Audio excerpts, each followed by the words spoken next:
Waiver gems and trade block plays. Win today and plan for days. Waiver gems and trade block plays. Win today and plan for days. Waiver gems and trade block plays. Win today and plan for days. Win your league, stack that bread, or start a boom and lose instead. Sunday Surefire, let's go. Hello and welcome to another episode of the Sunday Surefire podcast. I'm your host, the Commish. Joining me today is the co-host, my guy, Ethan Weaver. Commish, how we doing? Doing good, Ethan. Doing pretty good, man. We are a week out now from the NFL drafts, so it's all things are all good up here in New England, man. Spring's finally a little bit in the air. We got these prospects we've been talking about at length here. And the process of the evaluation of these guys is coming to an end, and we're going to get some final answers with the draft coming up here. So I don't know about you, but I'm looking forward to that. Looking very much forward to it. I've been saying it over and over again. The final piece of the puzzle is almost here. Draft weekend for the is always one of the best days in the NFL calendar. Yep, a lot of fun, especially for dynasty managers. Just a great time of year to be involved in dynasty. For today's episode, we're going to be doing another mock draft here. We're going to be doing a 3-round, 12-team Superflex draft. That's also a pretty heavy tight end premium league. So we're going to do 1.75 for the tight end position for receptions, and then we're also going to do full PPR for other positions, as well as 6 points per passing touchdown for the quarterback. So I would say this is my favorite format out there right now. It's kind of the one we've been mocking the majority of the time here. So we'll keep it consistent with that theme. We're going to be alternating picks back and forth here. I'll be on the odd number picks. You get to be the even numbered picks, which means that your boy, the Commish, is on the clock with the 101 here. And I thought about maybe spicing this up a little bit. Is it going to be hot takey? But I decided, no, we're just going to go chalk here with the 101. I'm going to go Ashton Genty out of Boise State here. The guy doesn't need a big sell. Wow. At this point. Wow. I know. Crazy. Really stop the presses. Genty at 101. But, he's consensus for a reason. He can do everything out there on the field. He's going to be the first running back taken in the NFL draft, and I'm not going to overthink it on this one here. And now the draft can actually start when we get to 102. Yeah, solid pick. 101 in all formats. And I don't think it's the only way it's close is maybe if somebody is absolutely desperate for a quarterback. But that brings me to the 102, and I'm going to go Marianne Hampton, keep the running back train going. I believe Hampton's going to be a first-round pick. I mean, he's a big back, 6 feet, 211, very athletic. I think he is going to do work in the NFL, and he's going to be a workhorse for whatever team that drafts him in the first round. And if he gets first-round draft capital, that's just going to mean a lot of opportunity for Hampton. So I'm going with the upside with Hampton here. I know you can go in another direction depending on team need and whatnot, where I think you're going to go at the 103. Yeah, team need plays a factor at 102, 103, what you're going to do. But, I mean, I like Hampton as the – if it's a 102 off the board, I mean, like first-round running backs, you don't see a ton of those in the NFL anymore. Guys got the prerequisite size to be an absolute load at the NFL level, so I like that call with Hampton at 102. For me, I'm going to pick the top quarterback prospect off the board here in Cam Ward at the 103. Look, Superflex format, and with it being 6 points for a passing touchdown, I'm going to go with the guy who the Titans are going to be drafting number 1 overall in all likelihood come the draft opening this Thursday or next Thursday. So with that top draft capital, you get a long runway to be successful. Every opportunity under the sun, really, for that player to pan out, which means more opportunities to start games, which means more opportunities to score fantasy points. And look, as we know in Superflex, you can never have enough quarterback depth, and this draft isn't considerably deep at the position. So if I can pick off the top quarterback prospect on the board here at the 103, I was happy to do it.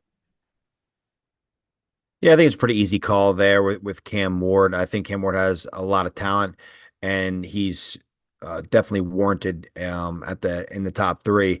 If in a different scenario, if Hampton isn't a first-round pick, let's say he's a early second-round pick, Cam Ward's, I mean, we all believe he's going to go 1 to Tennessee, and you don't really need a running back. You don't really need a quarterback. Who would you go in a vacuum, Ward or Hampton? At the moment, I'd probably lean Hampton. I mean, second round running back is perfectly fine capital for in the modern NFL. I don't see a big difference, honestly, if he goes 28 or if he goes whatever 35. Like that doesn't really change the equation much for me in terms of Hampton. So yeah, I kind of would like in a vacuum. I like Hampton better at 102 at this point in the process, but obviously, like you said earlier, team need could sway that. No, I agree. I agree. Hampton, I think, is a pretty locked and loaded prospect. As I said, I think he's going to be a workhorse at the NFL level. But I mean, Cam Ward, I think he does have the tools to be successful. So, but no, it'll be fun to see where Hampton goes in the real NFL draft. That brings me to the 104. I'm leaning into the format and going Tyler Warren, tight end out of Penn State. I mean, just 6'6", 257. I mean, did everything in college. I mean, he lined up everywhere, kind of a Swiss Army knife. I believe he's going to be a top 10 pick in the NFL draft, which signifies a lot of opportunity for Warren. I think he can be heavily utilized in the receiving game. So if the NFL is telling me he's a top 10 pick, I mean, he's going to get the usage we want in tight end premium league. So I think I would be very happy to get him at the 104.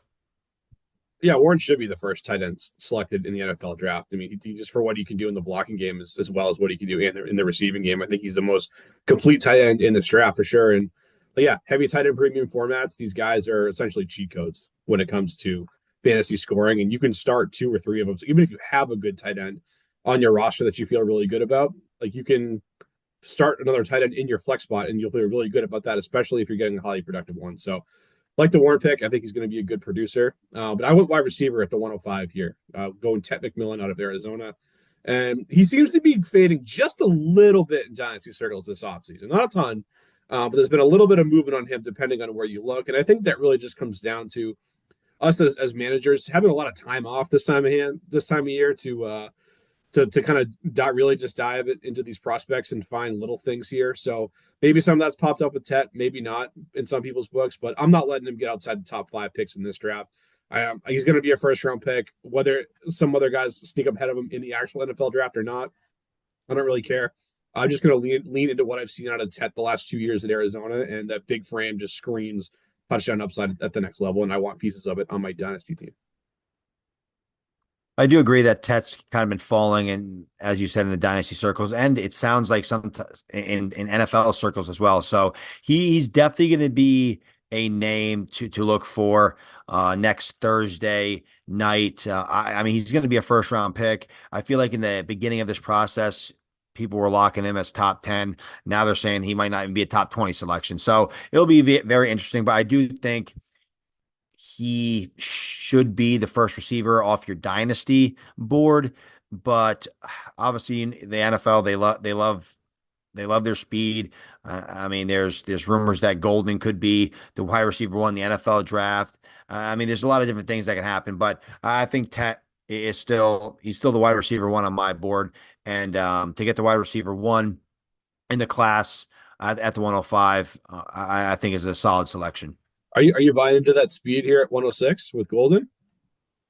No, I am not.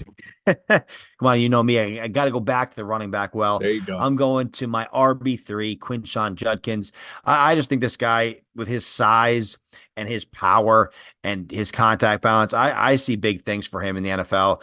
He gives me a little of that Kamar vibes. Just, I mean, this just strong, athletic guy that just he's hard to bring down. But Judkins, I really hope he can get potentially top 40, top 50 capital, and I think it's gonna be wheels up for him. But Judkins is a guy I really like in this draft class. I like Judkins too. I actually double tapped the Ohio State backs. We did this in our last mock draft too with the Yeah. or no, we didn't actually. They were both first round picks in our last mock. But I don't think they went back to back last time. But anyway, in any event, we're doing that tonight. We're going back to back Buckeyes here. Judkins at 106. I'm going Henderson at 107. I think he's a guy who has the ability to be an electrifying playmaker at the next level. A guy he could do his damage on the ground but also in the receiving department. He just screams third down upside too, where like he's just going to live on those downs, catching passes in these full PPR leagues that most leagues are now. I think that just makes him even more of a weapon in the fantasy game, and I just couldn't be happier to get him here in the middle of round one, and I'm a little curious to see where exactly he ends up in the NFL draft. But I think no matter what, he's going to be an upgrade to any running back room that he lands in, and I was happy to get my hands on him here. Yeah, I mean, if he goes to a place where they're going to utilize him in the way that he should be utilized, like let's say a Ben Johnson offense, right? In Chicago, let's say Chicago takes an early second round flyer on Henderson. I mean, I could easily see him vault up to my RB3. I mean, Henderson's a very talented back, and if utilized in heavily in that receiving game in PPR formats, he's going to be a weapon in the NFL and on your fantasy team. So I do like Henderson quite a bit. So that brings me to the 108, and I'm going to steal your guy again, Kamish. I'm going Do it. Colson Loveland, Do it. tight end out of Michigan. Again, leaning into the format. A lot of people, I think Kamish included, have Loveland as their tight end one. And he's a guy that I think can be a very big weapon in the receiving game in the NFL. Warren may be the complete tight end, but guess what? In fantasy football, we don't really care about the blocking. We care about the guys that are catching passes, and Loveland can do just that. I mean, he can be that kind of Travis Kelce type. Not saying he's Travis Kelce, but Travis Kelce, we all know he doesn't grind out the blocking and things like that. No, sir. He's a little more finesse. So Colston Lovin at the 108. I think he's going to be I think top 15 pick. I think top 20 at the worst. So another first round tight end in the books in the NFL draft. And I think a locked and loaded pick at the 108 for me.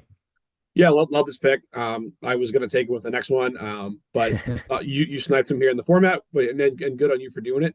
I was saying Colston Level was my tight end one before people were saying it was cool to have Colston Level as your tight end Sure, one. bro. Whatever Yeah, you hey, say. check as the kids say, check the receipts. No, he You know has those receipts. He uh has those receipts. those receipts are out there. But yeah, I mean, I'm a big fan of Loveland's for the reasons you mentioned. Like I did say earlier in this episode that Tyler Warren should be the first tight end selected in the NFL draft. I stand by that because of what Warren can do in the blocking game. I think Loveland's a capable blocker. He can do it just fine. I think Warren's going to do it at a higher level, and Loveland blocks well enough to be out there where it's not going to limit his ability to play snaps. But he's going to be the more dynamic pass catcher, which is what we want for fantasy. So I love me some Loveland at 108. So great pick there. But I had to pivot, not getting him here. So at the 109, I decided to go with Caleb Johnson out of Iowa. The thumper out of that our guy Aaron Downtown Brown would love, being a Hawkeyes fan. Big guy here, 6'1", 224, guy that just has the frame to be an NFL workhorse.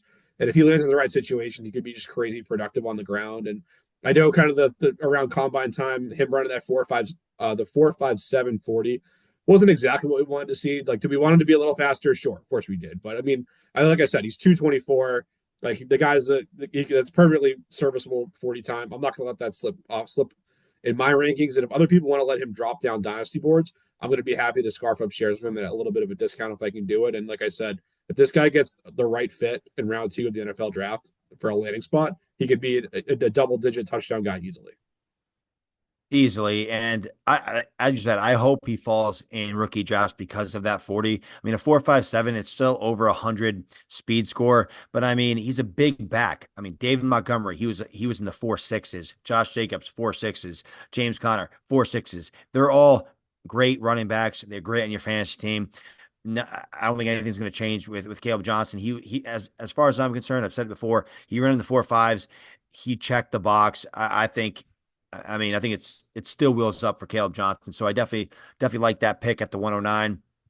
I left the running back train here, 110. I went Mecca Ibuka out of the Ohio State University. I think he's arguably the safest receiver in this class. I think he is going to be a PPR machine in the NFL.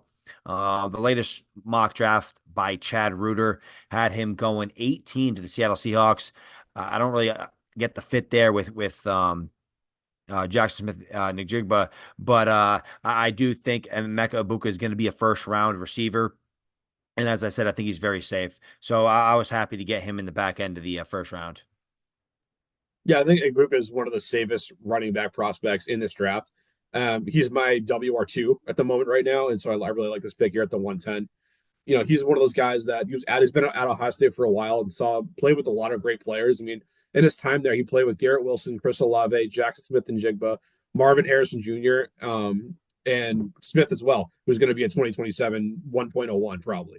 So, I mean, there's a lot he shared the field with a lot of great players, and he doesn't have the shine a lot of those guys do. And I think some of that's warranted, some of it maybe not. But I really think he's a safe pro, and maybe he's not going to be Justin Jefferson ever. I think that's probably fair to say. But I think there's no reason he can't be a nice high floor producer for your fantasy team with upside for a little more than that.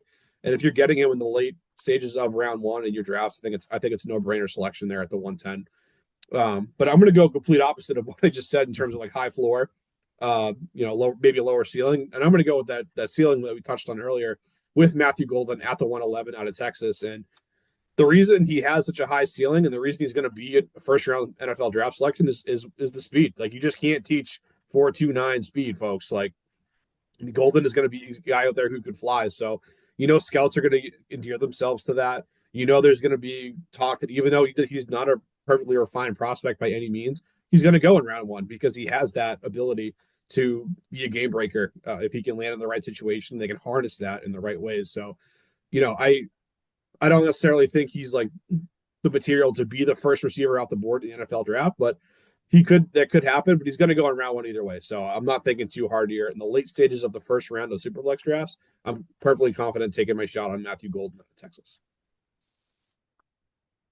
Yeah, I think Golden has a chance to be the first wide receiver off the board because of that speed. It's always funny because we always say, "Hey, don't overreact to the NFL Combine," but yet, I mean, if you run a 4.2 as a receiver, everyone overreacts. Oh, he's the number one receiver off the board. I mean, Isaiah Bond. I mean, out of Texas. I mean, he almost seems like he plays faster sometimes when you watch him. Matthew Golden. I mean, does he play as a 4.29 guy? I mean, we'll see soon enough in the NFL, but with that kind of speed and with that, if he is the first wide receiver off the board with that kind of capital, to get him at the back end of the first round, it's not a bad selection here. And that brings me to the 112 to wrap up the first round. And I'm going to go Luther Burden out of Missouri here. Another guy that's kind of, I feel like, falling down the ranks in the dynasty community and even the NFL community. He's looking more and more to be a second round selection in the real NFL draft, which still isn't bad. But Luther Burden, he's a guy I still definitely like. I mean, has decent size, and I mean 6 feet 206. I mean he performed well at the combine 4.41. I mean, in 2024, he kind of had a drop in production from his 2023 season. I think you can chalk that up to the quarterback play and other factors there. But I think Luther Burden still has the ability and skill set to thrive in the NFL, and it'll be very interesting to see where he goes. I hope he can slide into the first round, but I mean, even early second round isn't a death sentence. I mean, look at Ladd McConkey last year, but Luther Burden at the 112, I'm pretty happy with that selection. Yeah, second round capital would not be the end of the world for Burden, even though scouts do seem to be sour on him somewhat. The right fit would go a long way, and I think in alleviating a lot of concerns for Burden for sure. But that puts a pin in round one. I'll recap it quickly before we move on to round two. The 101, we had Ashton Genty. 102 was Omarion Hampton. 103, Cam Ward. 104, Tyler Warren. 105, Tedoroa McMillan. 106, Quinshon Judkins. 107, Travion Henderson. 108, Colston Loveland. 109, Caleb Johnson. 110, Emeka Egbuka. 111, Matthew Golden. 112, Luther Burden. And that brings me back to the clock here to open up round two here. I'm going to go quarterback, maybe not the one folks are expecting here. We'll get to him here shortly, but I'm going to go with my boy, my QB2 in this class, my guy Jackson Dart out of Ole Miss here. Just the second quarterback off the board overall, which might be a surprise to some, but I think you and I got here pretty confidently, so we'll stick to that. I just think Dart has all the tools to be successful as an NFL starter. And what exactly the league thinks of him on draft day it remains to be seen. I mean, I've seen some mocks where he's going in the top 10, and I've seen others where he's slipping to the second round. So that's kind of a wide range of outcomes depending on who you follow. But we're going to get that answer next week, and I'm looking forward to getting that personally. I think he's a first round talent for sure, especially in a class that's kind of bereft of high level quarterback play. And we know how starving a lot of NFL teams are for upside at the position. I think Dart offers that in spades. So for that reason, I couldn't let him slip too far outside of round one, taking him here at the top of the second round. I think it's a nice selection. Honestly, I took Luther Burden at the 112, but if Luther Burden slips to the second round and you have guys like Jackson Dart or Shador Sanders who are top 10 picks, potentially top 3 picks, I obviously I think I would take Jackson Dart or Shador Sanders at the 112. I think that would Yeah, be obviously a steal value wise. But obviously we're doing this pre NFL draft. So we're just kind of going off the information that we have and just kind of the evaluations that we have. yes, But sir. Jackson Dart, I know he's been your QB2 for a while now. I agree that I do think he has all the tools. I think he has more. I think he has better physical tools than Shador Sanders. But as I always said, I let the NFL kind of do the talking with QBs. If these guys are top 10 picks, sign me up. But I mean, if they're falling to the second round, obviously they lose their shine a little bit. So time will tell. That leaves me to the 202. Can't let the Heisman Trophy winner keep falling here. Travis Hunter out of Colorado. Obviously, I mean, he's such a mystery here in the NFL draft and more so fantasy circles because is he going to play more receiver? Is he going to be playing more DB? I know we've had many conversations. I don't know why he wouldn't lean into the receiver position considering the money these guys are making compared to the cornerbacks. To me, it just doesn't make sense. Just focus on receiver and just get the bag, right? Just it doesn't make sense. But and I mean, unless he's really trying to parlay into hey, I'm play receiver and a DB and kind of work his way and down that road. But Travis Hunter, he could easily be obviously a first round pick if we get more information on him, which I mean, you might not get that before your rookie draft. So it's he could be an absolute steal for many people if you can get a guy like Travis Hunter in the top of the second round.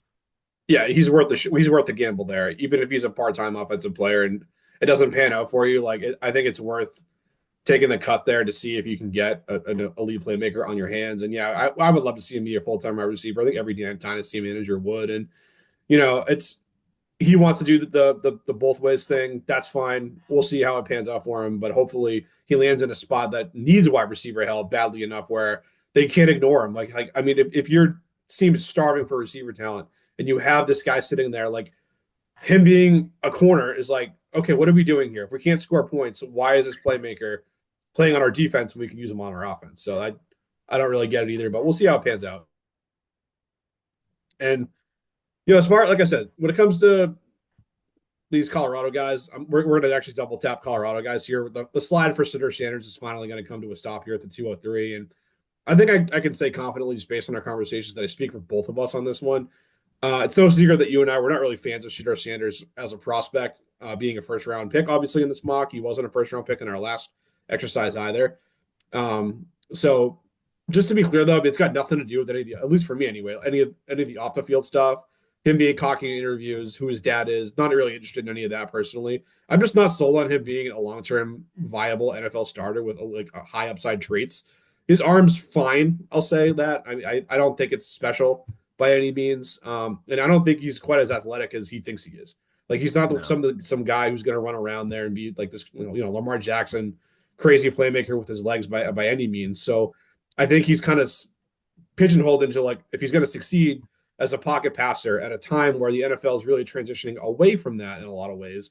But I think at what 203 here, a lot of that risk has been cut out of it, and the upside at that pick is very much baked into the cost. Where like you can go ahead and get him here at the top of the second round. Like even if he is a starter for 3 or 4 years, he's never a QB1, but he's like a high end to mid range QB2. That does carry value in Superflex, and I think even if you want to take him here, if he gets drafted into a spot where he's not starting right away, when he does get the opportunity to start games, you could probably flip him for a future first round pick at a minimum because NFL teams and dynasty managers are always starving for quarterback play, and he's a high profile name. So I think that there's a place for him in the NFL. I'm just not sure he's going to ever become some high impact producer for your fantasy team. That's why I had him outside the top 12 picks here in this exercise.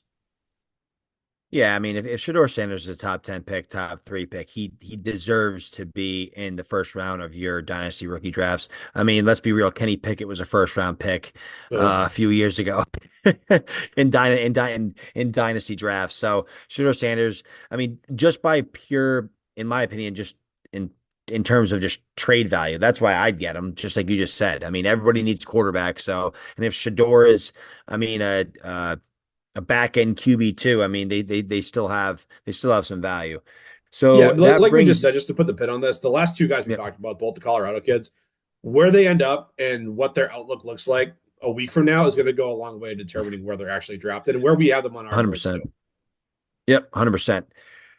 That brings me to the 204, and I went Dylan Sampson, running back out of Tennessee, a 5'8", 200-pound junior. He's I mean, a little over 20 years old, one of the youngest in the class, but he's a guy with a lot of speed, and he's a guy I'm excited for.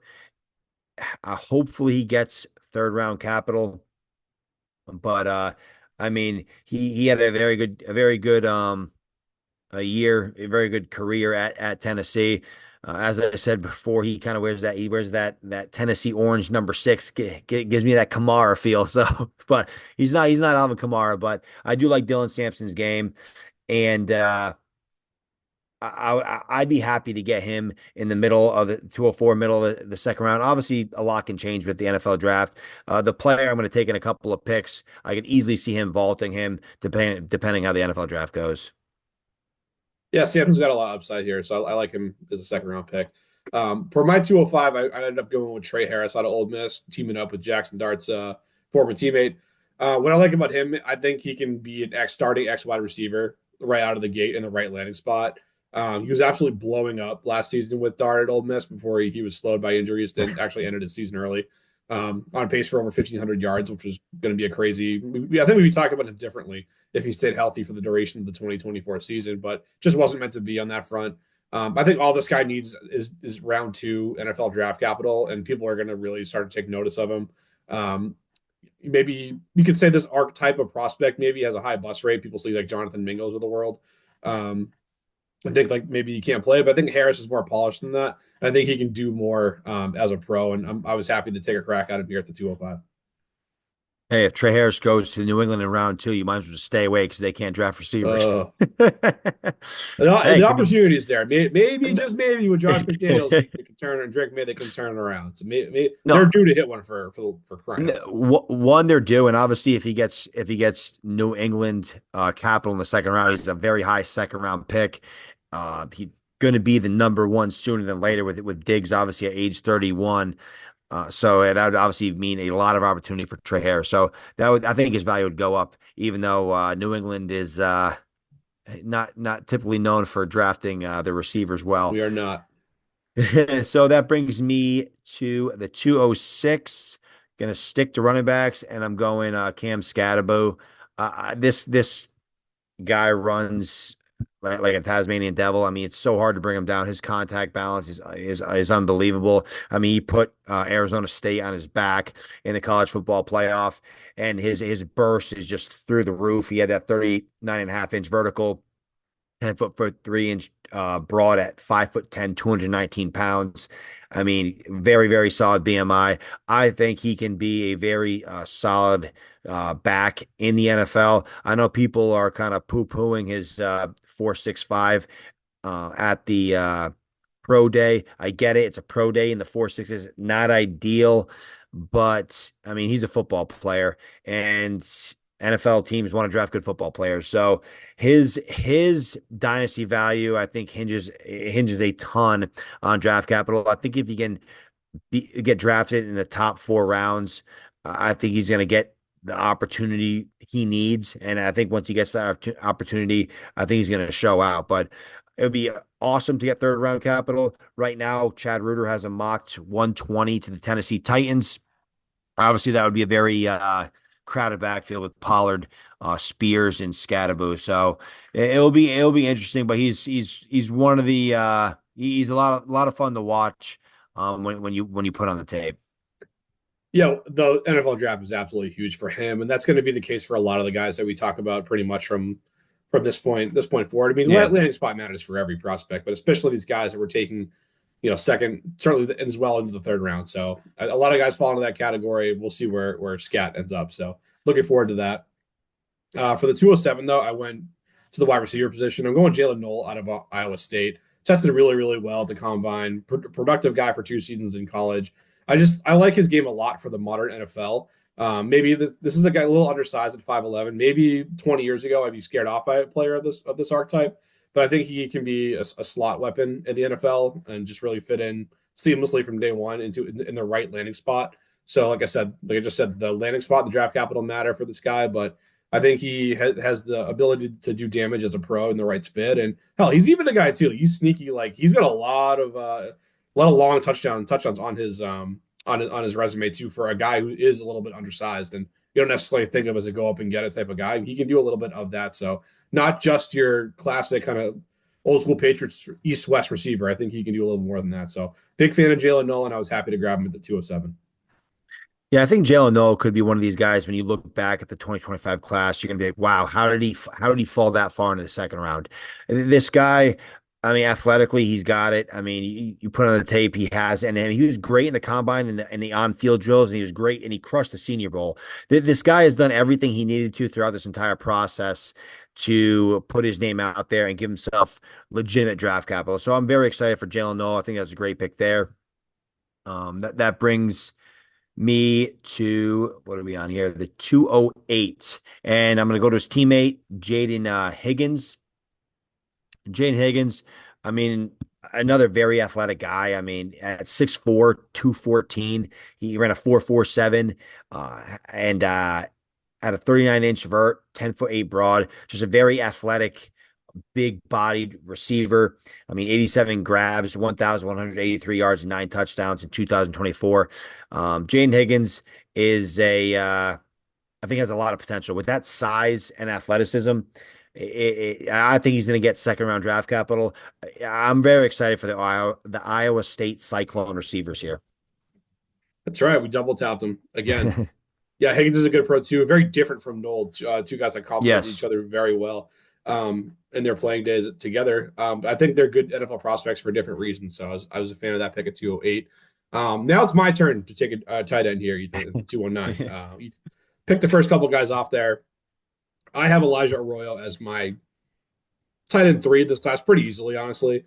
And we talk all the time on the show about how when it comes to these tight end prospects, what we want are athleticism and opportunity. And so I think where we don't know what his opportunity looks like in his landing spot, the draft capital, all that come out to yet for Arroyo, I think he's got enough, the prerequisite athleticism to be a difference making tight end at the fantasy and on the fantasy landscape. So it's a heavy premium league, like we said off the top. So I was okay taking a shot with him here at the 209. And I'm going to love it in this spot here, especially if he ends up going in the second round of the NFL draft next week.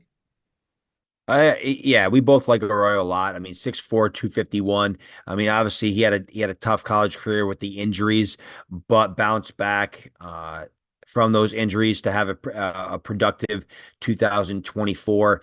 And nobody word out of the Senior Bowl is nobody's stock rose higher than Arroyo's. He absolutely crushed the Senior Bowl. So if he can get that second round capital, especially in this format with the 175 tight end premium, I think this could be a smash pick late in the second round. So definitely like that pick, especially in this format. Just a lot of upside there.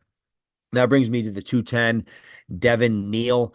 I think Devin Neal, I mean, if he's a guy that if he can get third round capital, I could easily see him moving up. I feel like he's just a very good football player. 5'11", 213, out of Kansas here.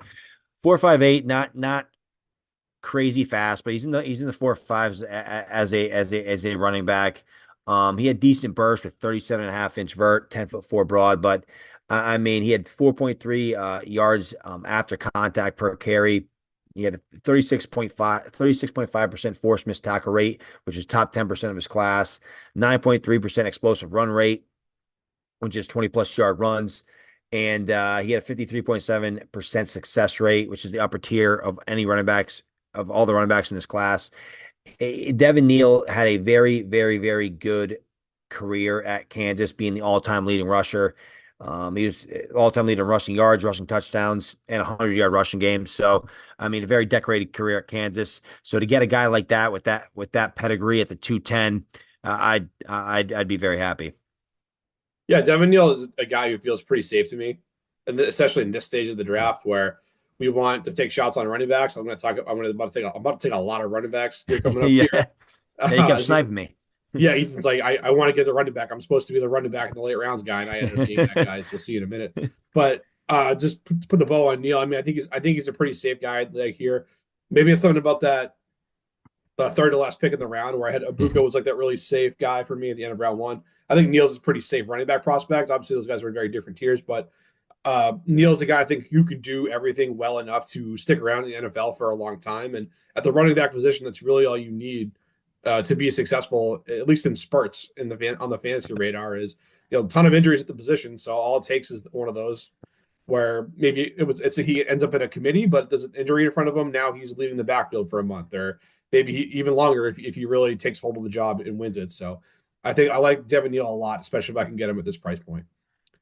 But I want to go to a little bit higher upside of a running back here. RJ Harvey, just absolutely crazy college producer over his final 2 seasons at UCF, over 1,600 scrimmage yards in 2023 and 2024. Had 42 total touchdowns in that time frame as well. So big box score guy if you're into that kind of thing in college. One of the big knocks on him is that he's already 24 years old as a rookie, which I admittedly don't love. I mean, I think age is very relevant. I've talked about that in episodes here, but I'm getting him here at the 211, guys. So like a lot of that is already baked into this price point where a lot of the studs are gone. So you're taking shots on players. And if I can do that in round 2 or even into round 3, I'm happy to do it. So give me RJ Harvey here at the 211. I like RJ Harvey. RJ Harvey's very high on a lot of people's boards, but I know he's a little older. But for me, I feel like when I first started playing Dynasty, age was so important, right? I mean, if you were like a 25-year-old running back in the league, like in our first Dynasty league, it was time to sell. I think we've come a long way since those days. And I mean, RJ Harvey, he's going to get his rookie contract, and he's going to get another contract if he's successful. So at that point, you're gonna have 4, 5, 6 years of potential production.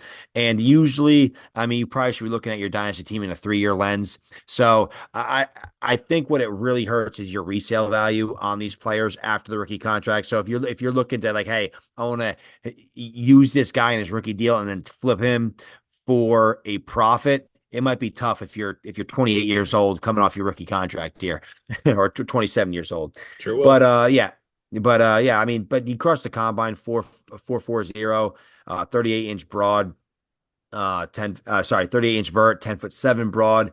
And he as you said, a lot of production. RJ Harvey climbing up a lot of people's boards. And that brings me to the end of round 2. And I just went pure upside with this. Obviously, this pick can change a lot depending on draft capital, and that's Jalen Milroe, the very, very athletic quarterback out of Alabama. Chad Reuter has him going pick 68, which is right at the beginning of the 3rd round. I hope he gets 2nd round draft capital. I'll put a little Jalen Hurts or something like that. But I mean, he led the team in 2024 with 726 rushing yards, ranked 8th in the FBS with 20 rushing touchdowns, which was 2nd among quarterbacks.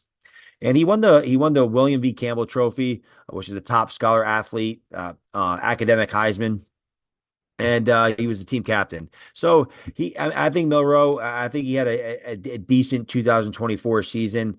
Obviously, very raw. I think guys like Anthony Richardson did him no favors in previous draft classes, but somebody's going to take a shot on the athletic Milroe and work with him and try to develop him. And if he can develop and he can hone in those quarterback skills, I mean, he's a freak athlete. I mean, potentially in the 4.3s, low 4.4s.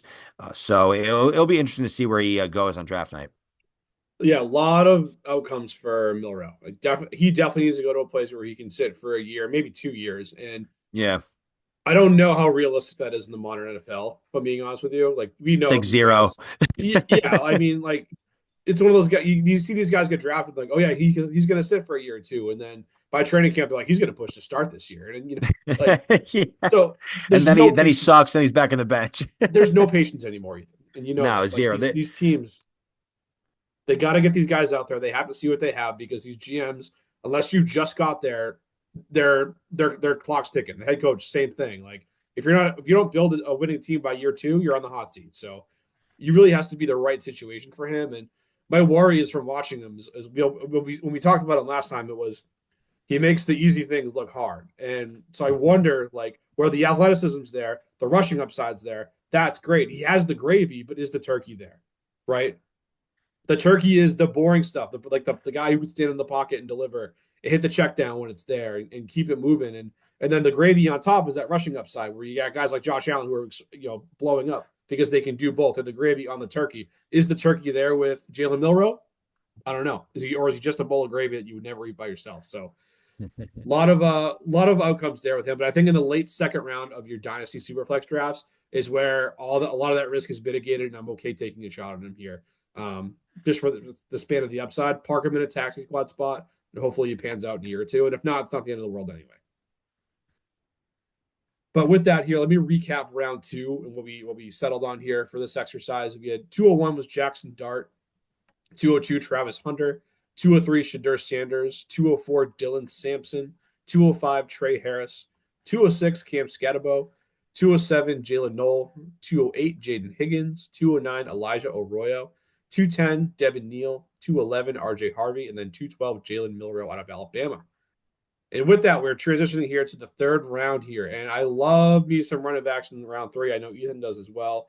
It's not going to be just RBs. We both picked some other guys as well, but I'm kicking it off with a running back here. I'm going Bayshell Tootin out of Virginia Tech, another massive combine winner who set himself up to make some money here. I think at least from where he was at coming into the process out of Virginia Tech. I think he's turned himself into potentially even a day 2 draft pick, most likely round 3, but that's perfectly fine if he goes in that range.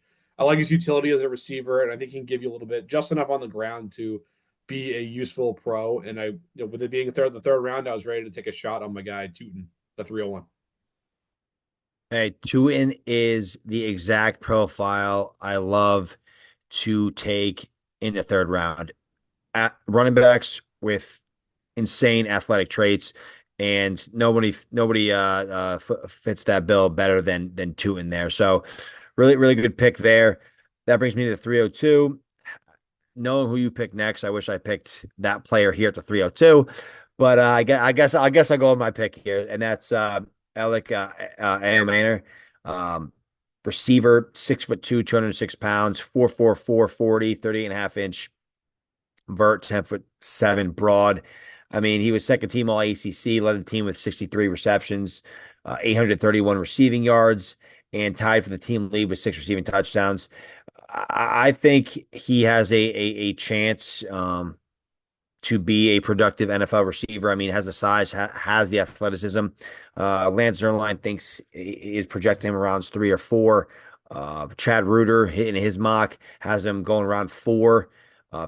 Pick 114 to Carolina. If that's the case, then he's going to fall a lot further than this in my boards. I would much rather have the pick that's going next. But he's a guy with a decent profile that I think if he can get the draft capital opportunity that he could capitalize. But this is actually one of the picks I guess I don't regret, but I think I would have pushed him a little further down the board. Yeah, I mean, I can see both sides of the argument. I mean, he's obviously we want running backs this type, and I had a phenomenal 303 pick that I'll get to in a minute. Can't wait to dive Unbelievable. into that. Yeah, the best 303 of all time, folks. They just stop the presses. But I mean, the thing with Ayomanor is, I mean, he's kind of considered a little bit raw as a developmental guy, but he has a lot of the traits that we want. But Yep. The thing is too, like if you go back to 2023. They played against Colorado, and they played against this Travis Hunter guy who's supposedly like the best DB in the class, maybe top Cooked 2. him. I don't know who you talked to. Cooked him, destroyed him. Like we talked about turkey. He was burnt turkey, not roast turkey, burnt turkey. Played against Alec Ayomanor when Stanford played Colorado. 13 receptions, 295 yards, and 3 touchdowns. That's one day. Like he absolutely killed the Buffalo. Whoa. Is he a top 10 pick in the NFL draft after that? Come on. No, he's a third round dynasty pick here. So yeah, like I do like the pick here. I think this is where I'm definitely comfortable taking a shot at a developmental player in Ayomanor out of Stanford. And if it hits, great. If not, it's a third round pick, and the hit rate's low, so it's all good. But let's get to that great pick that I made that you really like. That's DJ Giddens at the 303 here out of Kansas State. just continuing hammering that running back theme. Like I saw from Giddens all around, and I was a little surprised he was kind of hanging out on the board here. I kind of thought he might go in round two, but was happy to scarf him up here at the 303. Tested well, 6 foot, 212 pounds, just a sturdy NFL frame. Um, 2 years of 15 plus 100-yard scrimmage yards, and also had caught a combined 50 passes over those last 2 years in college as well. So gives you a little bit of upside in every single department, and is big enough to carry the load if he has to at the NFL level. So sign me up for GJ Giddens if he's going to be available to me at the 303. Yeah, I like DJ Giddens a lot. I think he has a lot of upside. As you said, he has the requisite size, the athleticism. If he can kind of tune up his skills in the receiving game, work on his hands a little bit, work on his pass blocking, I think he has all the upside in the world to be a lead back in a committee in the NFL. So really like the DJ Giddens pick. I think he has everything you're looking for with an upside third round selection. That brings me to the 304, and I went back to the tight end well and went with Mason Taylor. Obviously, great lineage. His father, Jason Taylor, but I think Mason Taylor in this format, I mean, 6'5", 246 pounds. He ran a 4.65 at his 40, 7.06 3 cone. So a little bit of agility there. 4.65 at that size is not bad either. But Mason Taylor, I'm seeing him mocked a lot in the second round of the NFL draft, and he is a guy that can catch the ball. I mean, he set a school single season record for a tight end with 55 receptions. Only tight end in school history with 100 plus receptions, 1,000 plus receiving yards. Started 12 games, 55, 546, and two touchdowns for the LSU Tigers. And Chad Reuter has him going pick 55 to the Chargers. So if he's a second round pick to the Chargers, I know they just signed Tyler Conklin, but I mean that would signify that Mason Taylor would be the starting tight end at some point in the next year or two.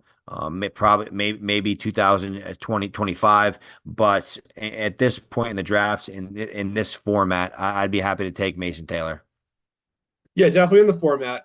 He's worthy of a third round pick for me for sure. I am a little curious what the NFL thinks of the guy. You say he's mocked. Some people have mocked round two. That's like best case scenario to me. If he ends up going in the second round, he's a guy that a lot of his production does come off screens and a lot of manufactured touches if you watch the film. So that I'm a little leery on Mason Taylor, to be honest with you. But we'll see what the NFL thinks of him. And if he ends up going on day two, we'll see. Well, yeah, and honestly, like with the mocks and everything I've been seeing with him in round two, and they're pumping up a little bit. That's kind of why I took him here at the 304. Obviously, if he slides in the NFL draft, things are going to change pretty significantly. Yeah, we'll see how that one pans out. But in a heavy premium league, he's perfectly fine in the third round. But like I said, I'm sticking with running backs here, and I'm going to keep firing here, keep firing these darts away. I'm going to go Brashard Smith out of SMU. A bit of a late bloomer, but he absolutely crushed for the Mustangs in 2024. Cracked the 4.3 range with a 4.39 40-yard dash at the combine, which was nice to see. Always want to see that for guys who were sub 200 pounds, which is what the category that Smith falls into here. Just another guy where the landing spot in the draft capital are going to be huge where we ended up taking him in rookie drafts. But for now, I was happy to grab him here in the third round here of this exercise. I really like the profile. Another Tyrone Tracy kind of clone, a guy that can come in the NFL, run the ball and be a weapon in the receiving game. So I think he has a ton of upside and is definitely a guy that I think is going to be a popular target in the third round, unless he obviously just gets nuked in the NFL draft. That brings me to the 306. I'm going to stick to the running backs as well. And Jaden Blue, running back out of Texas, 5'9", 196 pounds. The speedster ran a 4.38 40 at the combine, but his pro day, people were talking that it was under a 4.30. So he definitely has a lot of speed. He's being mocked in the second round in some NFL mocks. So if you're telling me there's a guy with his kind of ability in the receiving game with that kind of speed in the second round, I think, I mean, he's going to move up the board, and the 306 may be a steal if everything kind of goes his way, but he does need to work on his fumbling issues. I believe he had 5 in 2024, which is not ideal. Yeah, not ideal at all. Coaches love when their running backs fumble the ball. It just really endears them into their hearts greatly. But no, I mean, Blue's a good prospect here, especially in the third round. Like that call a lot. They're out of Texas, but I'm actually sticking with the Texas guys as a 307 here. So we've done a lot of piggybacking here, guys in the same school, Yeah. going back to back, one set in every round, which is interesting, but just panned out that way. So going with another Longhorn here at Isaiah Bond at the 307, and I know his mouth wrote a big check that his body couldn't cash walking into the combine with his 40 time. Love the confidence. Love the confidence. If you like confidence, this guy's for you. So Joe Sanders might be the 101 on the confidence meter. This Yo, guy 100%. might be 102. But didn't come to fruition. He said he was going to break the record at the combine. It didn't happen for the 40, obviously. But he did still run a 4.39, which is nothing to sneeze at by any means. He's interesting where he doesn't necessarily have like a ton of proven production at the college level. A lot of what he was asked to do was kind of being a field stretcher. And when we think field stretcher, we think long touchdowns. And yeah, sometimes you definitely get that from your field stretchers. And there is some of that on Bond's tape, but a lot of that was kind of scheme based where he was opening up spaces for his teammates to run into, or Matthew Golden to run into, et cetera. So like I think it's one of those cases where we got to hope that here, if you're drafting him, that he can turn into a better pro from the box score standpoint than he was in college. But I think he has some of the tools to do it. He is another guy where landing spot and scheme he ends up in is absolutely critical to his success. But it's the middle of round three, folks. I'm throwing darts here. I'm happy to do one on Bond, and hopefully he can unlock some of that speed as a pro. And I thought Isaiah Bond played very fast for Texas, and we'll see what happens. I know he was kind of caught up in some off the field issues, but I mean, obviously, we don't know the full story. It sounds like there's both sides are. I mean, obviously, I have two different stories, but hopefully things clear up for him before the NFL draft, and we'll see where he goes. But that brings me to the 308. I'm gonna go Damian Martinez, running back out of Miami, 6 feet. He came in at the combine at 6 feet 217. I think he played more towards the 230 range. Uh, during the season. He obviously wanted to drop some weight for that 40, and then it did help. He ran a 4.51, which was I mean very good. 35-inch vert, 10'4" broad, so decent burst as well. I mean just above average athleticism for a guy of his size, and he runs very hard. I mean he'll run you right over, and I think Damian Martinez would be an awesome thunder to someone's lightning. So he's a guy that I think can get some decent capital, and I think he'll. I mean, it's almost like a Brian Robinson type, where I mean, no nonsense, run you over, strong physical Yeah. back, and obviously Brian Robinson has been very successful in his first few years in the NFL. Yeah, big system fits used for Martinez. I agree with you that he cut some weight for the 40. But he can carry a load for you. I mean, he had 3 productive seasons in college, and another type of guy I like taking swings out here at this stage of drafts. But for my 309 here, I ended up going Harold Finn Jr. out of Bowling Green. And with my last pick, I took a guy who didn't necessarily have the counting stats, but maybe had some other traits that we think would be able to translate to the pro game. This is the complete opposite. Harold Fannin, if you didn't know this, he led the nation in receiving with 117 receptions and receiving yards with over 1,500. And that's not just tight ends, folks, mind you. That's all players in the nation. So he absolutely crushed in terms of the box score and all that. There's some questions as if he can hold up as a blocker and if he can get off press coverage at the next level, if he can separate. We'll see on that. But ultimately, it's 309. It's a heavy premium format. I'll just pay this price to see if he can unlock even a shred of that at the NFL level. And if he can do that, he's going to be a producer in this format. And it's late enough here where the risk is very much mitigated. I do agree. I mean, a guy that produced that much in college, you'd hope would translate to the NFL. I was very disappointed in his athletic testing. I mean, he is an undersized tight end at 6'3", 240. So it's not like he's going to be in there and be an inline blocker. I mean, this guy's going to be drafted to be a receiving threat. And I like to see my tight ends very athletic, and a 4.71, a 34-inch vert, a 9 foot 10-inch broad, which is under 10 feet. Not ideal. I mean, his three cone was under 7, but I mean, his 20-yard shuttle 4.39. I just was hoping to see slightly better numbers for a guy of his size and a guy of that. I mean, with those counting stats, as you said, but we'll see what happens. But as we keep saying in this format, definitely a good dart to throw here at the end of the third round. That brings me at the 310. I'm going to go Jalen Royals, receiver out of Utah State, 6 feet, 205, 4.42 40-yard dash. School record 15 touchdowns in 2023. In 2024, he was second team All Mountain West, led the team with 55 receptions, 834 receiving yards. He started 7 games this year before he missed the rest of the season with a foot injury. But Jalen Royals here at the 310. I think I've seen him go much earlier than this, but he's a guy end of the third round. Wouldn't mind taking a dart. Chad Reuter has him going round 4, 106 to the Patriots, so he'd instantly be our second best receiver. Yeah. Not saying a whole hell of a lot there, but yeah, I mean, it'd be a good landing spot for opportunity, absolutely, for Royals. I think landing spot's another guy, another situation here where that's going to be key for how he pans out as a pro.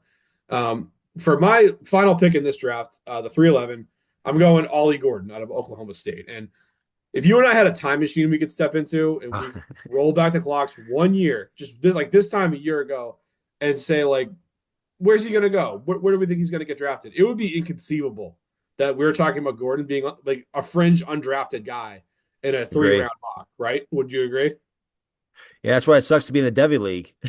Oh, oh, brutal. If you took him like in the top 5 in a Devy league, like oh my goodness, like you're absolutely brutal. But hey, I mean, hey, here we are. Here we Yeah, are. We're here we talking are. Ollie Gordon as the 311 week before the NFL draft. Ran for just 880 yards in 12 games in 2024 after a 2023 campaign where he went absolutely nuclear, over 2,000 scrimmage yards as a sophomore. Won the 2023 Doak Walker Award for the nation's most outstanding running back. I've mentioned this before, but I'll say it again here on the show. 7 of the last 9 winners of this award, who are currently in the NFL, have had at least one RB1 finish on their resume. The ones who did not do that are Bryce Love and Deonta Foreman, both of whom suffered massive injuries early in their careers. And Love's case has derailed it entirely. But you know, is a big back here, 6'1", 226 pounds, ran a lumbering, we'll say 4.61, 40 at the combine. Maybe he lands on a committee somewhere and he gets a chance to be a short yardage back in a good offense. I think it would be great if he could, just use that frame to punch in scores. He did that a ton in college. I just saw this pick as a pure lottery ticket, and I'm like, hey, if I can get a Doak Walker winner, maybe some NFL team can get some semblance of that out of him as at the pro level, and maybe he can salvage a career for himself. And we're taking shots here, my man. So this is the lottery ticket I went with here with my last pick in this draft. Yeah, as you said, just a guy that kind of fell from grace this year. It kind of reminds you of the Chuba Hubbard experience, where it was similar, where he was absolutely insane, and then he came back to school, and everything kind of fell apart for him. And I mean, it's funny they both went to the same school too. So Mm-hmm. hey, maybe it's the program here, but I mean, Chuba Hubbard, obviously, I mean, he was left for dead, and look at the year he had last year in Carolina. So I mean, you just never know what can happen. Obviously, I mean, he sh- what he put like on tape and what he did to win the Doak Walker Award. I mean, he has it in him to be great. So it's just funny kind of how these things happen. So I wish Ollie Gordon the best, and I apologize for everybody who took him early in those Devi formats. Debbie is a tough But game, folks. Tough yes, game. yes, yes, it is. That brings us to Mr. Irrelevant, the final pick here. And I went with the almost certain bust because he's a wide receiver out of TCU. There you go. Jack Beck here. 6'1", 214. Okay burst, but I mean, very quick in the three cone and the shuttle. 6.84 in the three cone, 4.21 in the 20-yard shuttle here. Second team All Big 12 Conference. He had 62 receptions, 1,034 receiving yards, 9 receiving touchdowns.